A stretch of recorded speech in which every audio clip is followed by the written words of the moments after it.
கடந்த செப்டம்பர் 27ஆம் தேதி தமிழக வெற்றிக் கழக தலைவர் தளபதி விஜய் கரூர்ல பரப்புரை மேற்கொண்டாரு.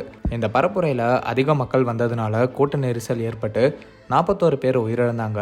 மேலும் 100க்கும் மேற்பட்டோர் காயமடைஞ்சாங்க. இந்த சம்பவம் தொடர்பா இப்ப நீதிமன்றத்துல வழக்கு விசாரணை போயிட்டு இருக்கு. தளபதி விஜயும் இந்த சம்பவத்தினால பாதிக்கப்பட்ட மக்களை நேர்ல வரவழைச்சு அவங்களுக்கு ஆறுதல் சொல்லி இருந்தாரு. இந்த கரூர் சம்பவத்துக்கு விஜய் தான் காரணம்னு ஒரு தரப்பினரும், இன்னொரு தரப்பு ஆளும் அரசு தான் இதுக்கு காரணம்னு சொல்லி சோசியல் மீடியால மோதிக்கிறதையும் பார்க்க முடியுது. இந்த ஒரு சூழ்நிலையில கரூர் சம்பவம் பத்தி ரீசெண்ட் இன்டர்வியூல அஜித் சார் பேசியிருக்கிறது இப்போ வைரல் ஆயிட்டு வருது. அவர் என்ன சொல்லியிருக்காருன்னா, இப்போ தமிழ்நாட்டுல நிறைய விஷயம் நடந்துட்டு இருக்கு. கூட்ட நெரிசல் சம்பவம் சமீபத்தில் நடந்துச்சு. அதுக்கு அந்த தனிப்பட்ட நபர் மட்டும் பொறுப்பு இல்ல, நம்ம எல்லாருமே இதுக்கு பொறுப்பு தான். மக்களுக்கு இந்த கூட்டம் கூட்டுறது மேல ஒரு ஈர்ப்பு இருக்கும். அவங்க இப்படி கூட்டம் கூட வச்சு அவங்களுக்குன்னு இருக்கிற செல்வாக்க காமிக்கிறாங்க. இந்தியால மொத்தமா 1.4 பில்லியன் மக்கள் இருக்காங்க. அதாவது 140 கோடி மக்கள் இருக்காங்க. இவ்வளோ மக்கள் இருக்கிற நாட்டில் கூட்டம் கூட்டி காட்டணும்னு நினைக்கிறது முட்டாள்தனமானது. கிரிக்கெட் விளையாட்டை கூட தான் மக்கள் கூட்டமாக பார்க்க போகிறாங்க. ஆனால் அங்கே இப்படி நடக்கலையே.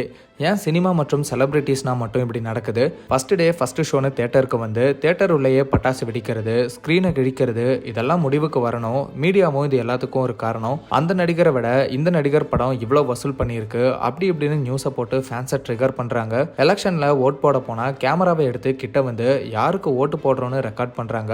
அவங்களையெல்லாம் பார்த்தா பயமாக இருக்குது. ஃபேன்ஸும் நம்ம வெளியே போனால் சேஸ் பண்ணிட்டு வந்து அவங்க உயிர் மற்றும் மற்றவங்க உயிரையும் ஆபத்துக்குள்ளாக்குறாங்க. இந்த சம்பவம் நம்ம எல்லாரோட ஒட்டுமொத்த தோல்விதானே தவிர அவர் ஒருத்தர் மட்டும் காரணம் இல்லை. உரிமைகள் பற்றி நிறைய பேசுகிறோம், ஆனால் கடமைகளை பண்ணுங்க, வேலையை செய்யுங்க, குடும்பத்து கூட நேரத்தை செலவு பண்ணுங்க, படங்கள் பாருங்க, பொழுதுபோக்கா மட்டும் பாருங்க அப்படின்னு அஜித் சார் இந்த கரூர் சம்பவத்துக்கு மக்களோட சினிமா மற்றும் கூட்டம் சேர்க்கறது மேல இருக்கிற மோகமும் ஒரு வகையில காரணம்னு பேசியிருக்காரு. அஜித் சாரோட இந்த இன்டர்வியூ தான் இப்போ சோஷியல் மீடியால பயங்கரமா வைரல் ஆயிட்டு இருக்கு. மேலும் பலரோட பாராட்டுகளையும் பெற்றுட்டு வருது.